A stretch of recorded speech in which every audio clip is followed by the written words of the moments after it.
All right. Okay, Mr. Butler, awesome performance in this. I love this movie. This is great. And I'm wondering, you know, when Guy Ritchie comes a-calling, is it like a no-brainer that you're going to take the role no matter what it is? No. Okay. Not at all. I mean, yeah, I wanted to work with him, but I still have to love the script and love the role, and I did. But it wouldn't matter who it was. I'm not going to say yes. And then you turn up and you say, and they say, okay, you have one line and it's a really bad one, and we might cut it. So no, I still want to read the script, and I did. Unfortunately, I was crazy for it. Yeah. What was it about this guy, this 1-2, that really just caught your eye? And his gang. I loved him as a person. You know, it's always fun to play somebody who's a bit dangerous and a bit cool, but it's even more fun to play somebody who's kind of like that, but then they're kind of not. You know, they're kind of dangerous, but they're kind of silly, and they're kind of cool, but they're kind of stupid. And he has all of those things going on in spades, you know, and so he's constantly surprising you, I think, with the kind of person he is. So that's I like that. And he has his issues with Handsome Bob.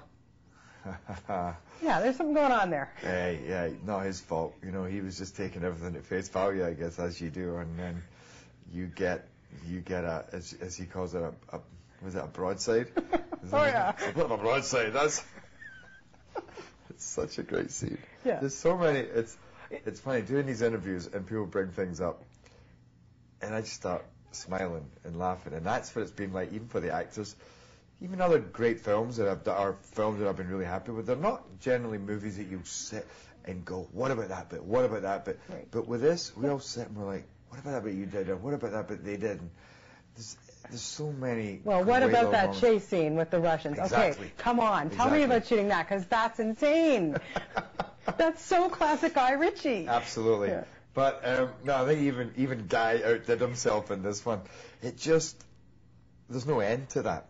And playing with that idea that you come up against somebody that you just can't beat, and perfect people would be Chechens, because of course we have this idea that they're just tough mothers, those Chechens, and no matter what we do, they keep coming back, you know, and that's funny enough. But then put yourself in the position of the person that's on the other end, the person that's trying to escape, which is us. So it goes on and on and on. You become more and more exhausted. So it's funny, but it's kind of scary as well, because once you climb in, you know, into, say, my head when I'm running it, and you realize these guys are coming, they've got dirty big machetes, and they ain't stopping, and there's nothing I can do to get away. They just keep coming and coming and coming. Great. But it's a very funny scene. Yeah. And he has some nice dance moves, too. You and Tandy have a nice little scene there. That was fun to watch. I know I keep bringing up these scenes, but you're right. It's the kind of movie that you can't stop thinking about certain things. It's true. Every time I want to go, that's a funny scene, I feel stupid because I just said that 2 seconds ago. But that's a great scene. That's a great scene. And dancing one as well. I think that's a classic. For all the wrong reasons. What was it like on this set, Jerry? Because it's a boys' club, but what was it really like? Come on. That, it was like that. I mean, there was a lot of guys, but as Tandy pointed out at a press conference yesterday, because they were saying, what was it like? All those guys being around each other. But Tandy was like, they're all guys, and they're all kind of soft as well. It's like all the guys in this movie, they're all kind of strapping lads, but they're also really nice guys. Yeah. Kind of sweet. They have that gentle side to them. We all really connected with each other. And then we also had the laddish, ha ha ha, bang, So there was all of that going on. Yeah, and Idris and you had a good relationship too. What was it like working with him? That must have been fun. He's cool. I mean, actually, we had done a press tour together for 2 different movies before, so we'd kind of traveled around a bit. So I already knew Idris, and suddenly we're playing like best buddies, and really click like that anyway.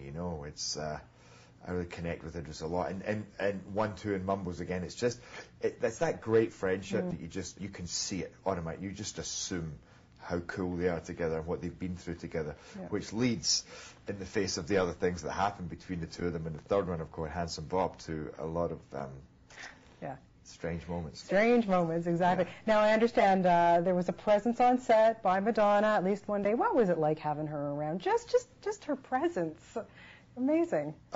Yeah, it's a little bit bizarre and then a little bit normal, because it's like the director's wife's on set, so that's fine. She's here to see the film, and it's like, it's Madonna! So there's both.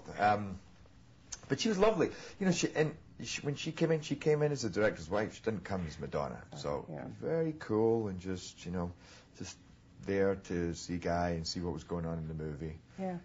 Very neat. Now, was it kind of a relief for you? Obviously, for 300 Men, you like worked out like crazy, and then there's other films where you're just there's so much preparation. But for this, was there anything that you had to do, or you just were able to just come right into it? No, I think I could just come right into this one. I mean, I came over about a week early and we did some rehearsals, and I did some script revisions with Guy. We just worked on the script a little bit. And then we all got together and rehearsed a little bit, but I can't say there was anything I really needed to learn. Are we ever going to hear you sing in a movie again, on a personal note? Come on. I'm sure it's going to come. I don't know if it'd be a musical, but I'm sure I'll be singing somewhere down the line. Okay, do it for me, okay? Thank you. Okay. Thank you very much. Thank you. Good, great job. Thank you. Cheers.